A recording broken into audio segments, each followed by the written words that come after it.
Jim Jones completely lost his cool and went off on Tony Yayo during Memphis Bleek's own podcast, and it got messy fast. What's crazy is Bleek doesn't even mess with Yayo like that either. So what's really going on here? Why does Memphis Bleek got beef with Tony Yayo, and why did Jim Jones snap the way he did? This whole scene turned wild in seconds. Let's start with Memphis Bleek, cause his side is easier to unpack. Bleek's been Jay-Z's right-hand man since the jump, like a little brother who came up under the rock. Loyalty runs deep there. But Tony Yayo, he's been throwing shots at Hov for years. Yayo once claimed Jay-Z tried to block 50 Cent from doing the Super Bowl halftime show, and that grudge clearly never left his heart. So when Yayo pulled up on Shannon Sharpe's show, he came ready for war. He called Jay-Z a hater, saying he never helps nobody level up or shine. Then he went in even harder, throwing shade straight at Bleek, saying, look at Memphis Bleek. He not shining, he not winning. Jay-Z don't take care of him like 50 take care of me. That line right there, that was the spark that blew up the whole room. Like I just said, we just came back off tour. Yeah. You know, with Fifth, and we still touring, still. And I do my own tours too for people. Oh, yo. You see, I do my own tours. I did tours in Canada. I did a tour across the whole Germany and the Swiss Alps. And that's why I don't care about the hate. Cause I'm like, I got the possibility to do my own tour. Like something with Memphis Bleek. Memphis Bleek said to Nori, Yayo said Jay-Z didn't have us on tour like he did, or I eat my own halal. I eat my own halal too, if you want to say that. To Memphis Bleek, I just came off my last tour. All I'm saying is when you see Jay-Z in a setting, he never really, when he's doing a Beyonce show or whatever, you don't see Memphis Bleek on the stage or him being brought out. You know, even if I'm doing the hype man shit with 50, he's bringing me out. I'm making money. I'm going to— That's that man girl too. That's it. That's Hov's wife tour. Yeah, that's Hov wife tour. So I believe if Hov was out on his own, he would bring Bleek out. There is no need for him to bring Bleek in a situation where I look like if this was last tour you're talking about with the Cowboy Carter. Right. Yeah. So to me, because I look at Bleek as a loyal guy, like I'm a loyal guy to Jay. But I look at like Fifth, my guy Hervé, one day we had TRL, and it's the Young Gunners there. Yeah. And I'm talking to him about it. And Hervé says loud, you don't gotta worry about nothing. You got 50. Jay-Z doesn't do nothing for these guys like 50 does. And Hervé, I think he worked with them too. But he said that to me, and that always stuck in my head. Rest in peace to him. Jim Jones heard that and lost his mind. The idea of grown men arguing over which boss shows more love had him heated. It turned into one of those moments where street pride clashes with ego on live air. Chaos everywhere. And honestly, arguing over who got the better sugar daddy is straight wild. Real ones don't move like that. If you living off another man's plate, you better remember, once he stops serving, your whole table starves. All that, yo, 50 takes care of me more, or Jay does more for me. Talk is just straight up wild. Real men handle their own business, period. If your homie helps you out, that's love, but bragging about it, that's a strange flex no matter how you spin it. Yayo's whole vibe in that interview came off like he was trying to paint Jay-Z as selfish, saying he never helps anybody, that he only moves for himself. But the way he said it, it sounded more like a competition over who's getting spoiled the most, and that's a crazy hill to stand on. So when Memphis Bleek slid over to Drink Champs, he had to clear the smoke. He couldn't just let that slide. Bleek made it clear that it was never deep beef between him and Yayo. They've actually been around each other before, even worked in the same rooms a few times. But after those comments Yayo dropped, something definitely changed. The air got tense. Not full-on war vibes yet, but Bleek's tone made it clear. He's not rocking with Yayo like that anymore. I seen something Tony Yayo said, Hov don't look out for me like 50 look out for him. Oh, word? He said that? I just want to clear that up. Hov don't have to. All right. You know what I mean? All right, okay. I'm chewing a lie on my own. Right. If Hov look out, I'm telling you, I'll be up there. Right. So when y'all see me out here, that's the Blizzle budget. But back to you, I'm sorry for cutting you off, but I just want to let niggas know Hov don't have to. Right. So, Bleek didn't even need to say much. His energy said it for him. The way he brushed it off was like, man, forget Tony Yayo straight up. And honestly, that's the message. But here's where it gets spicy. Yayo's always been loud about one thing, calling out people he thinks don't look after their crew. He's done it before, and that same energy is what sparked his fresh beef with Jim Jones. The same pattern, the same heat. Yayo just can't stop throwing shots when he feels someone isn't holding their team down. Everybody remembers those wild G-Unit versus Dipset days. 50 Cent, Cameron, Jim Jones, pure chaos every time they crossed paths. It felt like every week there was some new headline or diss track flying around. Most people figured that beef was ancient history, right? Wrong. Over the past couple of years, Jim Jones and Tony Yayo have been back at it again. And this time, it's gotten way more personal and way more painful. It all went left when Yayo pulled up on Math Hoffa's podcast and dropped a bomb. He claimed Jim Jones left stack bundles in the hood to die. That line hit hard. This the difference between me and other niggas, right?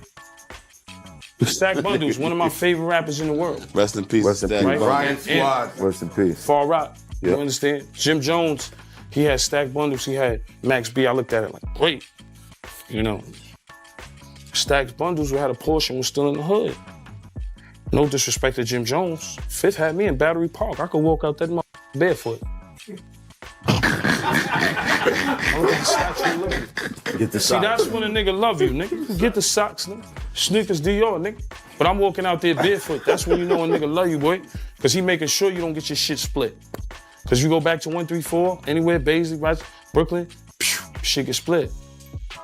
Once I got shit, nigga shot my shit up. Bentleys and all that.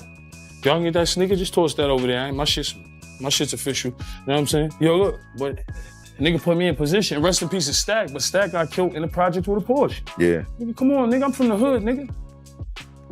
Y'all niggas thought, nigga. I done been around the Black Justice and seen the Preems and all that, nigga. The E-Money bags, all that, nigga. The younger niggas under that. So with everything you Maserati Fox. Real saw, nigga, huh? so with everything that you saw, what would you change?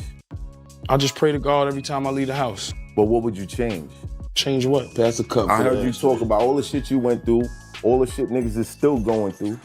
What God, you one of them cups listen, just for what the God ashes. got planned for you is planned for you, brother. God already know what's planned for you in life.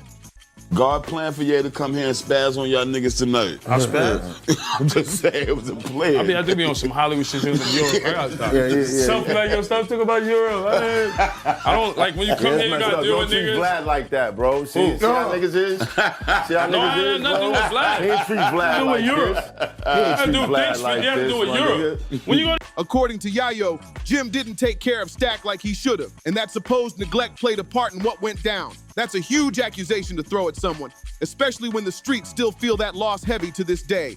Now, for the people who might not know, Stack Bundles wasn't just some random artist. He was one of Jim's day ones. Signed under Jim, touring with him, learning the game right beside him. Jim put him on stages, in rooms, and around people that could have changed his life forever. But the whispers in the industry have always been the same, that Jim didn't do enough when Stack needed him most, and that's why tragedy struck the way it did. Stack lost his life in the same hood he came from, and that pain still echoes through the culture. The thing is, Stack Bundles never left the block, and that's where everything gets messy. It's one of those heartbreaking situations where you don't know what's truth and what's rumor. I've always tried to give Jim the benefit of the doubt, because nobody really knows what went down between those two behind closed doors. Sometimes you try to pull your people up, but they just won't grab your hand no matter how hard you reach. I've seen it myself. You can hand someone the full playbook, even offer to buy their setup, and they still won't move. It's rough when you want success for somebody more than they want it for themselves, and maybe that's what really happened between Jim and Stack. Two brothers, same dream, but on completely different pages. That's exactly how it sounded between Jim Jones and Stack Bundles. Like unfinished business that never got real closure.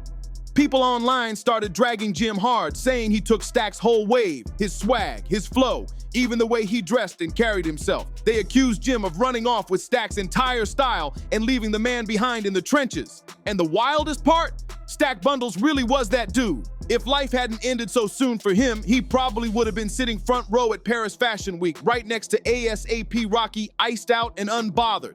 That's how much influence he had, real trendsetter energy. But that's where the controversy got even dirtier. Critics claimed Jim took the sauce and ran, used Stack's shine to boost his own, then didn't look back. It turned into one of those who really made who debates that never died down. But Jim, he's always stood firm and never folded on his side of the story.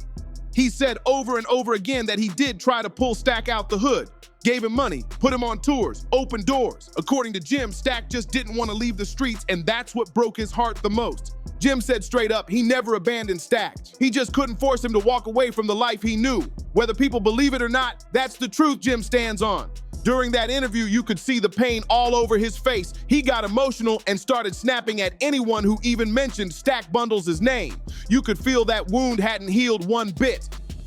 The problem is, when she was on the show, she had said that she had heard about you wasn't giving Stack money, but people don't know that when Stack asked you for the bread, you were going to the bank. I think the bank was closed. Something happened because me and Bino talked about it. I remember being there, and you was going to give him more money after the money he spent because we was on tour. He like, geez, I spent all that tour money, geez, on Pop, I bug it. Whatever he did, brought another Porsche, BMW. He like, yo, Pop, geez, you said closed mouth don't get fed, geez, I'm Pop, geez, I'm hurting. It's a fact.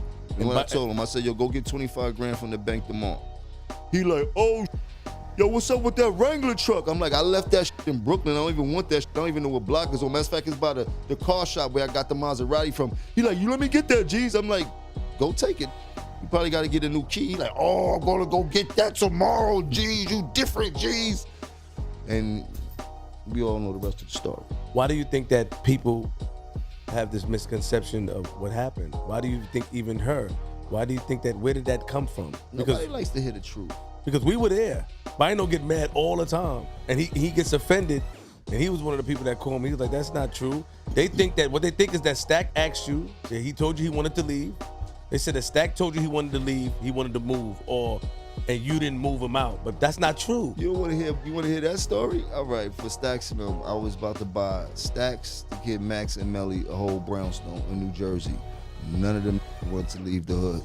And I was not about to waste my money. And I was what I offered them. I went shopping for the shit and all that type of shit. Yeah, we remember that, right, Baz? We remember that. Shout out to Baz. I remember the conversation. And I'm like, yo, you bugging. You want to, like, yo, you could go to the hood every day, but you're going to be living in Jersey. Like, you're going to be living better than, like, you heard? And you don't have to worry about paying for no rent or nothing like that. I'm just trying to get you out the hood. Melly, too. Melly ended up getting shot, right? Like none of these would listen, and everything that happened that you know can happen in the hood end up happening and shit like that, you know what I mean? But everything to try to protect them for what I know could have happened to them, I tried.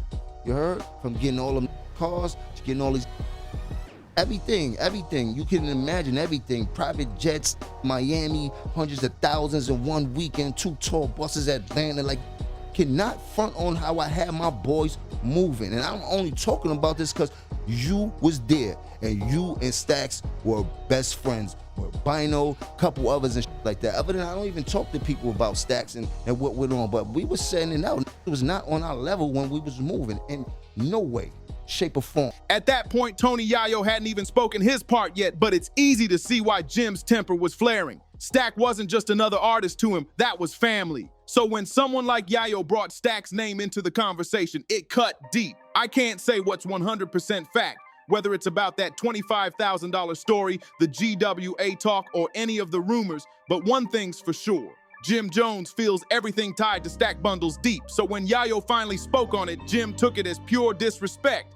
And when he sat down with Memphis Bleek and Yayo's name came up, Jim didn't hold nothing back. Bleek tried to keep things chill, but Jim, he wasn't holding nothing back. The minute Tony Yayo's name came up, Jim started unloading like a man with something to prove.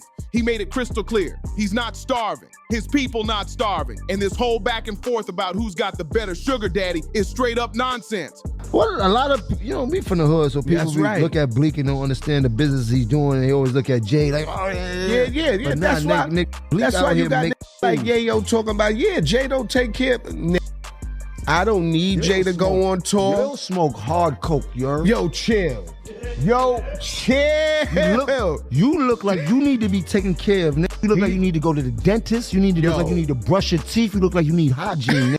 You look like you need help. Tell your man 50 send you an ounce or something, yo. You do need you that might help. need 2 ounces, nigga. That's why Paid in full movie, nigga. I got a G for every bump in your face, nigga. I promise you that, nigga. I promise you that, nigga. That's why he worried about Peon, you broke, nigga. You know I got it, nigga. What's up? The ain't bag nobody, is up. The bolsa. Hey, yo. Hey, Flea, where the both sides, Flea? Let me finish that off. Ain't nobody taking care of over here, B. Yo, nah, you good, my nigga. I fucking love it. They deserve it. They need to hear this shit, man, because they bugging out here. All these niggas worrying about who taking care of who. We take care of we. Ain't no who take care of who, nigga. You know who doing it. We live. We getting money. We take care of everybody, nigga. We take care of each other, nigga. That's a fact, my G, but linking back up with you, Jim, we missed out on a lot of opportunity, bro, but we ain't gonna miss it out going forward. We need to put some pain together, bro. Don't lie. Jim wasn't trying to let anyone play with his name, not even a little. Then he started flexing heavy, talking about his bag, his cars, his lifestyle, his empire. He made sure everybody knew he's up. He was comparing what he's got to Yayo's whole situation, making it sound like a competition. But here's the twist. That's not even what Tony Yayo was trying to say. Yayo never once said Jim was broke. He literally gave him props, saying Jim is good. The real point he was making? That Jim's team doesn't look good. Yayo was calling out how Jim's homies don't seem to be eating the same way he is. They don't look on, they don't look up. Everything y'all niggas do, I don't do. I do the other thing. Everything y'all niggas go across the street that way, I'm going up. Holla at your boy. I do other things, man. I don't do what y'all niggas do. I don't do what niggas do. I don't watch niggas' money. I don't care. I just do what I do. And honestly, if Jim had taken that part in stride, really listened instead of getting defensive, the whole thing might have gone a completely different way. That was Yayo's perspective, even if it came out messy. But Jim wasn't hearing none of that. The moment he felt that tone, that pride kicked in like a reflex. You could see it in his eyes. He wasn't about to let anyone make him look weak in front of the world. Jim snapped back hard, saying, "Ain't nobody feeding me. I built this from the ground up." That line hit with real fire. He wanted it known that he's never lived off another man's plate. Not Jay-Z's, not 50's, not nobody's. That's that Harlem pride. He stands on his own, but that's also where things got real tense. Because once you mix ego, legacy, and public perception, it's only a matter of time before words turn into something bigger. Instead of letting it roll off his back, Jim Jones doubled down, and that's when things really exploded. He started calling out Tony Yayo for being too attached to 50 Cent, saying he's always hiding behind his boss's shadow. That hit like a low blow, and the energy in the room flipped instantly. What started as a heated talk turned into full-blown tension. You could feel it. Memphis Bleek tried to step in and calm the vibe, but by that point, Jim was too far gone. Emotions took the wheel, and there was no turning back. You could tell this wasn't just about Yayo anymore. It was years of pressure, pride, and pent-up frustration boiling over. All the comparisons, all the side talk about, you ain't taking care of your people, all the online whispers. Jim had it. He was tired of being painted like the villain and made sure the world knew he wasn't backing down. Not from Yayo, not from anyone. Jim kept flexing, talking about how rich he is, how hard he's worked, how much he's built from scratch. But at that point, it wasn't even about money anymore. The real issue was respect, because Tony Yayo wasn't backing down either. He stood 10 toes on his opinion and decided to hit back in his own way. Instead of ranting or clapping back in interviews, Yayo took it digital, straight to Instagram. And his response? Savage. He didn't drop a diss post or a long caption. He made one bold move that said everything without saying a word. He reposted none other than Jim's longtime rival, Max B. Now that was a chess move. The internet went crazy. Fans instantly split down the middle, flooding timelines with takes and screenshots. Some people said Jim had every right to defend himself and his legacy. Others said Yayo hit a nerve and was just speaking the uncomfortable truth.